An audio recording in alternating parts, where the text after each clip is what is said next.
Assalamu alaikum qadırlı görөрmanдар, кутмандуу кечиңиздер менен. Орозоңуздар кабыл болсун. Баяныбызды баштайбыз, каналыбызга каттала кетүүнү унутпаңыздар. Ардактуу мекендештер, кадырман бир туугандар. Бүгүн биз адам баласынын жашоосундагы эң ыйык, эң баалуу мамилелердин бири туугандык байланыш жана анын коомдогу орду тууралуу кенен-кеп кылмакчыбыз. Жашоонун агымы канчалык тез акпасын, заман канчалык өзгөрбөсүн, адам үчүн эң жакын тирек бул анын каны, бир тууганы.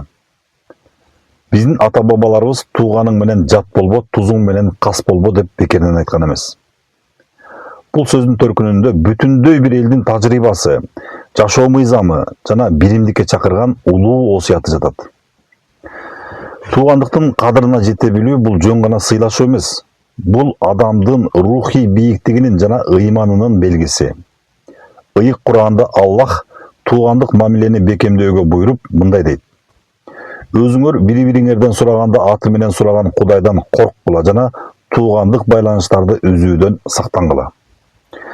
Демек, туугандык байланышты үзүү же ага кайдыгер кароо бул эң чоң катачылык жана берекенин качышына себеп болгон жол. Пайгамбарыбыз да өзүнүн насааттарында туугандыктын маанилүүлүгүн өзгөчө белгилейт. Кимдин ырыскысы кенен болушун жана өмүрү узун болушун кааласа, анда ал туугандары менен катташсын, мамилесин үзбөсүн деп айткан. Мына ушундан улам көрүнүп тургандай, биз издеген ийгилик, биз каалаган узун өмүр жана кенен ырыскы жакындарыбыз менен болгон ынтымагыбызда, ага түздөн түз байланыштуу. Тилекке каршы бүгүнкү күндө дүнүйө мүлк, мал-жан же жөнөкөй эле турмуштук түшүнбөстүктөрдөн улам бир туугандар арасында суук мамиле жаралып, жылдап катташпай калган учурлар кездешет. Кээде ал мага келбесе, мен ага эмнеге барышым керек деген сыяктуу текеберлик сезимдер пайда болот. Бирок чыныгы бийиктик бул тууганың сага келип турса гана баруу эмес. Тескерисинче, ал сени менен байланышты үзсө да, сен ага кадам таштап, жылуу сөзүңдү айтып, кечиримдүү болууңда. Кечиримдүү болуу бул алсыздык эмес, бул кемеңгерлик. Башкалардын катасын кечире билген адам өзү кечиримге татыктуу болот.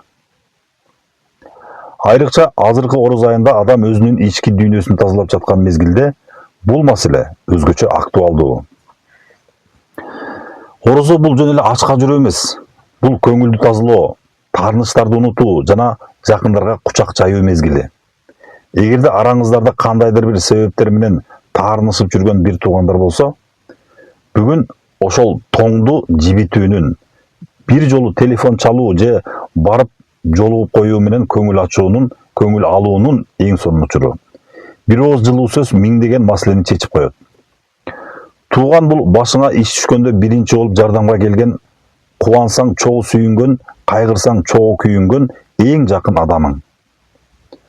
Ынтымак бар жерде дайыма береке болот. Ынтымактуу үй бүлөнүн түтүнү түз чыгат.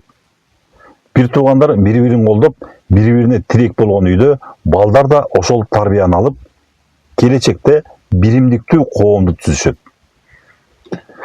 Мамлекеттин күчү ар бир үй бүлөнүн ынтымагынан башталат.